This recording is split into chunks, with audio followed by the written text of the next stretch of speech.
Here we're going to go over a long lever bridge with the option of some oscillations as well.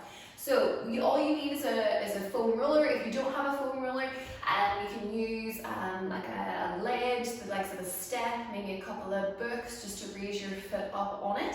However, it will be the most challenging with a foam roller. If you've reached the stage where the foam roller is feeling quite easy, you can also use a round ball, the likes of a football, a basketball, because it will also challenge your base of support from side to side as well. So the different options here are to start with the roller against the wall to give you more support. That's the easier option, or you can start with it away from the wall. To show you here today, I'm going to start with it against the wall. I want you to come onto your back. Now here, again, some other progressions. The closer your hips are to the foam roller, the easier this is. The further away your hips are, the harder and the more difficult this is. So the first position that you want to come into on your back is to rotate your pelvis and tilt your pelvis back so that your lower back squashes into the floor. If you feel like the rib cage is still quite stiff and stuck up, I want you to do a nice long exhale and feel the retraction and depression of the rib cage at the front. You should feel that sink down and a nice soft bit of pressure in at your lower back on the floor.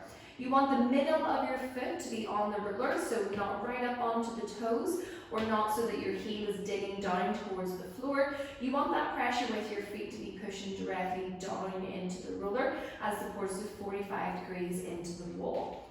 To come into your running stance position and hold, you're going to drag one knee up in towards the chest. This is going to help tilt the pelvis a little bit more. I want you to squash the lower back in still and just pick up with your tailbone and a little bit of your lower back.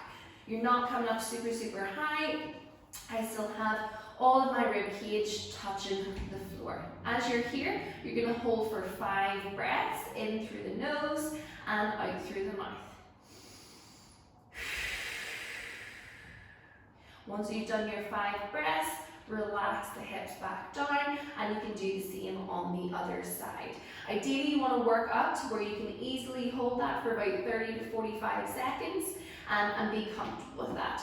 The harder version, as I said, is bringing yourself away from the wall so you have less support. Still the exact same principle, squashing the lower back in and lifting and holding for 5 breaths. The other option is you can add in some oscillations, which means little pulls or movements with your foot. If the roller is against the wall, your oscillations will involve coming up into your bridge position and pulling the roller away from the wall. If you're doing it away from the wall with the foam roller, again here, you're lifting up and your oscillations will be back and forth with the roller.